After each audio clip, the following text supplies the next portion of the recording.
Welcome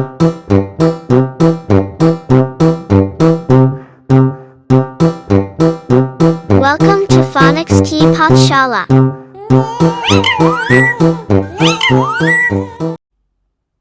प्रिय parents and teachers, नमस्ते। यह वीडियो एवं फोनिक्स की पाठशाला के पहले 3 वीडियोस इंट्रोडक्टरी वीडियोस हैं। यानी अभी यह वीडियोस पेरेंट्स एंड टीचर्स को यह समझाने के लिए हैं कि फोनिक्स क्या है, इसका क्या महत्व है, इसे कैसे पढ़ाया जाए। हमारा उद्देश्य है कि जितने अच्छे से आप फोनिक्स को समझेंगे, उतने ही अच्छे से आप अपने बच्चों को ये पढ़ा सकेंगे। हमने फोनिक्स के लेसन्स को 5 लेवल्स में डिवाइड किया है, जिसकी जानकारी आपको इस वीडियो में मिल जाएगी। आने वाले वीडियोस से बच्चों को फोनिक्स कैसे पढ़ाया जाना है, यह बताया जाएगा। यह फोनिक्स के इंट्रोडक्शन का अंतिम वीडियो है। इसे पूरा देखिए एवं तैयार हो जाइए अपने बच्चों को फोनिक्स पढ़ाने के लिए। धन्यवाद। हेलो डियर पेरेंट्स, नमस्ते। वेलकम टू फोनिक्स की पाठशाला। यहाँ हम बनाते हैं भाषा को सीखना और भी सरल। क्या आपके बच्चे अब भी इंग्लिश रीडिंग में इश्यूज फेस करते हैं? अगर हाँ, तो आप बिल्कुल सही वीडियो पे आए हैं। आज हम डिस्कस करेंगे कि हमारे बच्चों को इंग्लिश रीडिंग में क्या क्या इश्यूज आ सकते हैं, क्या क्या इश्यूज आते हैं और उनके पॉसिबल सॉल्यूशंस क्या क्या हो सकते हैं। जैसा कि मैंने आपको पहले भी बताया है, I have a privilege to run 3 play schools in my city. तो जब भी मैं मेरे स्कूल के बच्चों के पेरेंट्स से बात करता हूँ, तो उनके जो सिबलिंग्स होते हैं, जो 8 ईयर्स के होते हैं, 9 ईयर्स के होते हैं, तो वो मुझसे डिस्कस करते हैं कि उन्हें अभी भी इंग्लिश रीडिंग करने में इश्यूज आ रहे हैं। उनको सेंटेंसेस नहीं पढ़ते बन रहे हैं, वर्ड्स में कन्फ्यूजन हो रहा है, समझ नहीं आ रहा कि कैसे पढ़ना है। अगर रीडिंग में इश्यूज हैं तो बच्चों को फिर अंडरस्टैंडिंग में इशू होगी, फिर लर्निंग में इशू होगी, और फिर सब बच्चों में बच्चे सबसे पीछे रह जाते हैं, क्योंकि उनका कॉन्फिडेंस बहुत कम हो जाता है, क्योंकि वो पढ़ ही नहीं पा रहे हैं। तो क्या इश्यूज बच्चे फेस करते हैं, वो आज हम डिस्कस करने वाले हैं। तो सबसे पहला इशू जो हो सकता है वो ये होता है कि बच्चे इनिशियल बचपन से प्रॉपर फोनिक्स के थ्रू नहीं पढ़े हैं। उन्हें पता ही नहीं है साउंड्स क्या होते हैं, साउंड्स को कैसे साथ में पढ़ना है, फिर वर्ड्स कैसे बनाने हैं, फिर आगे कैसे बढ़ना है। दूसरा इशू ये हो सकता है कि बच्चे जो स्कूल में पढ़ रहे हैं, तो स्कूल में जो टीचर्स है वो अलग पढ़ाती हैं, फिर बच्चे जब घर आते हैं तो मम्मी और पापा जो है वो अलग तरीके से पढ़ाते हैं, फिर उनको भी इश्यूज आते हैं तो वो ट्यूशन वाली टीचर के पास भेजते हैं, ट्यूशन वाली टीचर अलग तरीके से पढ़ाती हैं। फिर बच्चे को रात में 10 बजे कोई कन्फ्यूजन हो रहा है, बच्चा मम्मी पापा से पूछ रहा है, तो मम्मी पापा यूट्यूब में देखकर बताते हैं, तो यूट्यूब अलग तरीके से पढ़ा रहा है। तो there is no common method जिससे बच्चा सीख रहा है। कभी वो टीचर से पढ़ रहा है, कभी मम्मी पापा से पढ़ रहा है, कभी ट्यूशन वाली टीचर से पढ़ रहा है, कभी यूट्यूब से पढ़ रहा है, और सब में अलग अलग अलग अलग चीज़ें हैं। किसी में ये प्रॉपर मेथड नहीं कि ऐसा पढ़ाएंगे, ऐसा पढ़ाएंगे, ऐसा पढ़ाएंगे। क्योंकि 7-8 ईयर्स वाले बच्चों को अगर रीडिंग इशू आ रहा है, तो उन्हें बचपन वाली चीज़ें ही पढ़नी पड़ेंगी कि क्या होते हैं फोनिक्स, लेटर्स को कैसे साथ में कंबाइन करते हैं, कैसे रीड करते हैं, कैसे धीरे धीरे सेंटेंसेस बनाते हैं, ये सब चीज़ें। तो मदर फादर भी कंफ्यूज हो जाते हैं कि इनको क्या भेजें, क्या करें, फिर ट्यूशन वाली मैम के भरोसे रहते हैं, फिर वो ध्यान दे भी पाते हैं, नहीं भी पाते हैं, बहुत सारे रीजंस होते हैं, मल्टीपल रीजंस होते हैं। तो ये रियलिटी है कि हमारे बच्चे अभी भी इंग्लिश रीडिंग में इश्यूज फेस करते हैं, जो कि बिल्कुल बिल्कुल नहीं होना चाहिए। इसका एक और रीज़न है कि आज के जो भी पेरेंट्स हैं, छोटे बच्चों के जो पेरेंट्स हैं, वो उनकी एज लगभग 30-35 ईयर्स की रहती है, और उन्होंने उनके टाइम में जो पढ़ा है वो पढ़ा है A for apple, B for ball, C for cat. फिर वो जब स्पेलिंग्स लर्न करते थे वो कैसे करते थे, CAT cat, RAT rat, PIN pen, PIG pig, इस तरीके से उन्होंने स्पेलिंग लर्न करी है। तो अभी उन्हें एग्जैक्ट मेथड्स ही नहीं पता है कि आजकल किन मेथड से बच्चों के लिए इंग्लिश रीडिंग ईजी बनाई जा सकती है। तो लैक ऑफ नॉलेज भी एक इशू है कि हम वो बच्चों में इम्पार्ट ही नहीं कर पा रहे हैं, वो बच्चों को हम पहुंचा ही नहीं पा रहे हैं। तो ये भी एक कारण है जिस कारण से बच्चे रीडिंग में इश्यूज फेस करते हैं। ज़्यादा कन्फ्यूजन होता है तो सबसे बढ़िया टीचर है हमारा यूट्यूब। तो यूट्यूब ओपन किया, जो भी पहला वीडियो आया वो ओपन किया, फिर उसमें ये होता है कि लेटर ए को अय बोलो, हिंदी में लिखा हुआ रहता है, फिर बी को ब बोलो, फिर सी को क बोलो। तो आप उसी हिसाब से सीखने का ट्राई करते हैं और वही बच्चे में इम्पार्ट करने की कोशिश करते हैं। तो अभी हमने बात की कि बच्चे क्या क्या इश्यूज फेस करते हैं। अब मैं बात करता हूँ कि सही फोनिक्स की वीडियो सर्च करते टाइम पेरेंट्स किन किन चीज़ों में इश्यूज फेस करते हैं। तो हमारे जब पेरेंट्स होते हैं, जब हमारे बच्चे को हमको फोनिक्स पढ़ाना होता है, तो पेरेंट्स सर्च करते हैं कि फोनिक्स कैसे पढ़ाएं। तो आप लोगों को ढेर सारी यूट्यूब में वीडियोस मिलती हैं, तो आप एक रैंडम वीडियो पिक करते हैं और उसे ओपन करते हैं। तो उसमें लिखा होता है कि लेटर ए के पास में हिंदी का लेटर लिखा होता है अ, लेटर बी का साउंड होता है, हिंदी में लिखा रहता है ब, लेटर सी का साउंड होता है तो हिंदी में लिखा रहता है क। तो फिर आप हिंदी से रिलेट करके पढ़ाना स्टार्ट कर देते हैं। यही हम सबसे बड़ी गड़बड़ करते हैं। Hindi is a different language, English is a different language. Hindi की ध्वनियाँ अलग हैं, इंग्लिश की ध्वनियाँ अलग हैं, इंग्लिश के साउंड्स अलग हैं।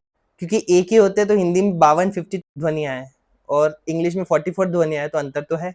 तो अगर हमको इंग्लिश के जो साउंड्स है अगर हिंदी में लिखकर ही समझने होते तो हम इंग्लिश सीख ही क्यों रहे हैं। तो आपको ये सबसे पहली बात ध्यान में रखना है कि इंग्लिश के फोनिक्स, इंग्लिश के साउंड सीखते समय हिंदी से उसे रिलेट नहीं करना है। आपको क्या ये बात पता है कि इंग्लिश लैंग्वेज में घ जो हिंदी में पढ़ते हैं ना, घ घड़े का, घ घड़ी का, इंग्लिश लैंग्वेज में घ साउंड है ही नहीं। इंग्लिश में जो ज साउंड है, ट्रेजर वाला ज, वैसा कोई साउंड हिंदी वर्णमाला में है ही नहीं। तो सबसे पहली बात, आप इंग्लिश के जो साउंड्स है उसे हिंदी में लिखने की कोशिश मत करिए। आप इंग्लिश के जो 44 साउंड्स हैं, एटलीस्ट 26 लेटर्स के जो साउंड हैं वो आप मेमोराइज कीजिए। आपको याद कर रहे हैं, करेक्ट साउंड जो होते हैं, जो मैं आपको बताने वाला हूँ आगे की वीडियोस में, वो आपको मेमोराइज करने हैं, याद रखने हैं। अब हम बात करते हैं नेक्स्ट इशू की, जो है प्रॉपर ट्रेनिंग ना होने के कारण जो इशू है। मैं ये वीडियोस सारे टीचर्स भी देखें, मेरी रिक्वेस्ट रहेगी ये वीडियोस प्री प्राइमरी स्कूल की टीचर्स भी देखें। जब भी हम स्कूल में टीचर्स का रिक्रूटमेंट करते हैं और हम पूछते हैं आपको फोनिक्स आता है, तो दे से यस मुझे आता है। मैंने बोला आप बोल के बताएं, सारे साउंड्स बोल के बताएं, ए से जेड तक जो लेटर्स उनके साउंड बोल के बताएं। तो टीचर इंटरव्यू में कहती हैं ए एप्पल, बी बॉल, सी कैट। मैं बोलता हूँ आपने कहा ए एप्पल, तो ए और एप्पल, तो ए क्या है, क्या है और एप्पल क्या है मुझे बताएं। तो उन्होंने बोला ए लेटर है, साउंड है और उस साउंड से ऑब्जेक्ट जो है वो एप्पल है। तो मैं उनसे पूछता हूँ आपने ए एप्पल बोला, तो साउंड आपने बोला, तो एप्पल का साउंड तो है, से स्टार्ट होता है एप्पल। एप्पल थोड़ी ना बोलते हैं हम, एप्पल बोलते हैं नहीं। तो उन्होंने बोला नहीं नहीं नहीं, ए एप्पल ही होता है।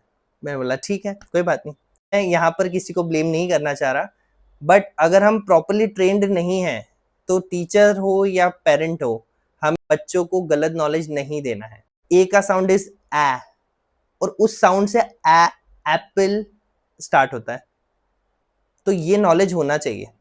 उसके अलावा अगले इशू पे आते हैं जो बच्चे भी फेस करते हैं, पेरेंट्स भी फेस करते हैं। हम जब भी ए पढ़ाते हैं तो कैसा पढ़ाते हैं, दो तरीके से पढ़ाते हैं। या तो ए फॉर एप्पल पढ़ाते हैं या ए एप्पल पढ़ाते हैं। अगर मुझे सी पढ़ाना है तो सी फॉर कैट पढ़ाते हैं या सी कैट पढ़ाते हैं। तो होता यह है कि अगर मैं बच्चे से बोलता हूं लेटर ए, तो बच्चे को ध्यान में आता है एप्पल। अगर मैं बच्चे से पूछता हूं लेटर सी कहाँ है बताओ, तो बच्चे को ध्यान आती है सी, नहीं ध्यान आता, बच्चे को ध्यान आता है कैट, क्योंकि उन्होंने हमेशा ए के साथ एप्पल देखा है, बी के साथ बॉल देखी है, सी के साथ कैट देखा है।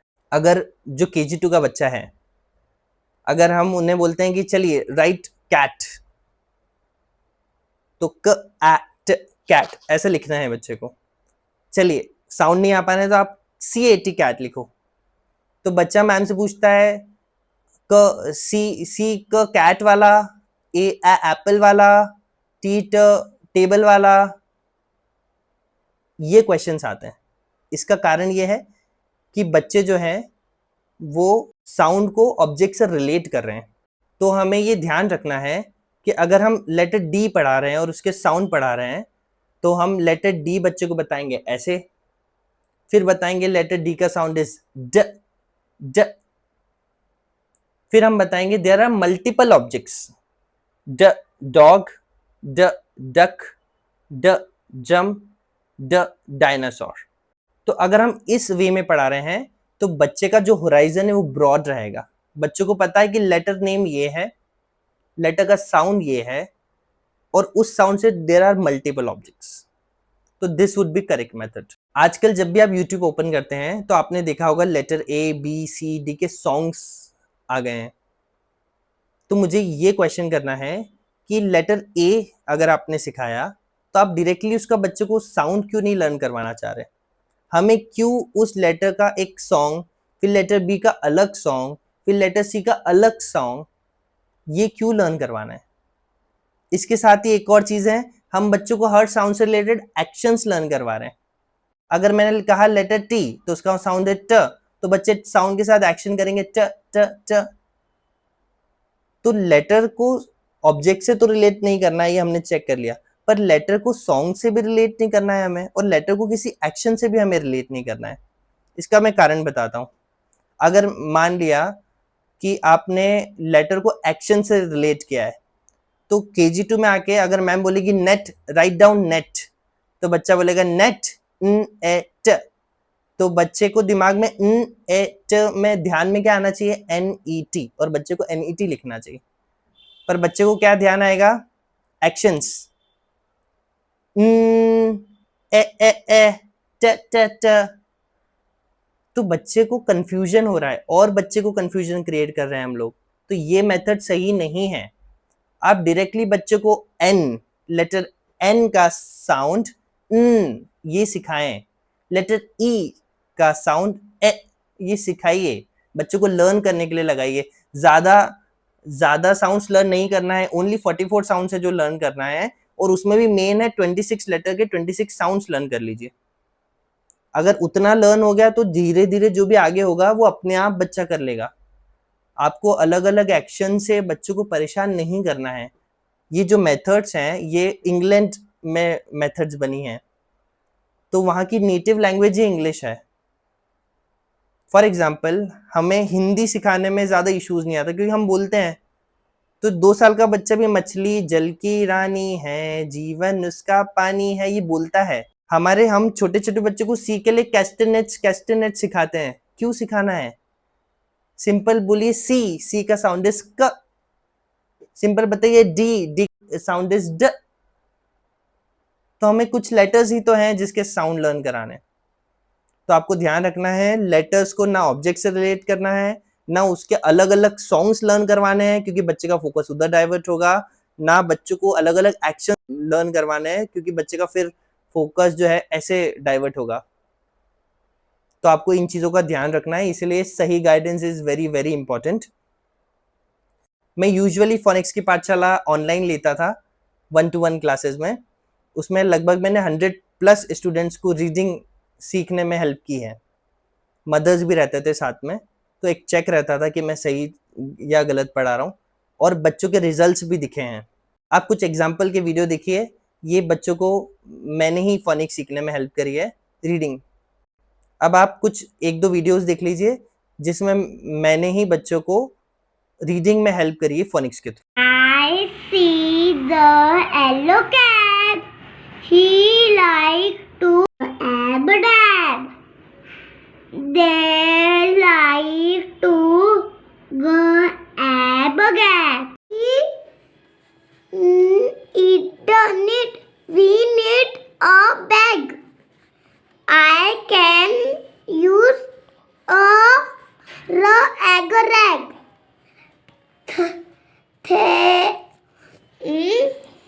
There is a egg tag. I can see frog. The cock is good. She does her job. Do not rush. Why does she sob? It bobs in the water.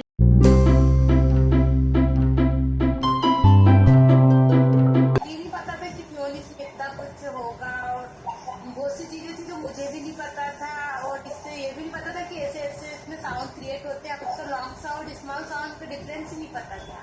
But वो इसमें मुझे भी कुछ सीखने को मिला और आज को रीडिंग तो मेरा 25% तो ही खोल दिया पता इम्प्रूव है वो पढ़ लेता है। चलिए बहुत बढ़िया है। When I told her that today is your last class, she said, "No, Mama, nahi, I want to continue class." She really enjoys. And my relatives, when I at her nani's house, जो उसकी मामी है, उन्हें जब देखा तो she also said that when the next class will be started, she also wants for her daughter. That's very nice, ma'am. Phoenix से related teaching के बारे में आप क्या कहेंगे मैम? तो कह रहे हैं कि आगे आप लेवल 3 लेकर आए जल्दी। It was wonderful duration and it was overall there was not a single day we feel कि today we are getting bored or anything. Overall duration was excellent. चलिए बहुत बढ़िया, thank you, thanks a lot. Phoenix से related teaching के बारे में आप क्या कहेंगे? It was a good and the kids now learn and they read the lessons from the books now from their school books. So it helps lot of them. आपको क्या क्या इम्प्रूवमेंट दिखा है, अब आप ये बताएंगे? आराध्य रीडिंग बहुत अच्छे से करने लग गया है, मन से वर्ड्स बनाने लग गया है। अगर आप उसको डिक्टेशन वर्ड देते हैं कुछ तो बहुत से वर्ड खुद बना लेता है और रीडिंग बहुत अच्छे से हो गई है उसकी। ओके, तो आपने देखा, अगर बच्चे को सही तरीके से फोनिक्स सिखाई जाए तो बच्चा बिना कंफ्यूजन के KG2 क्लास 1 क्लास 2 का बच्चा एकदम रीडिंग में बढ़िया हो जाएगा।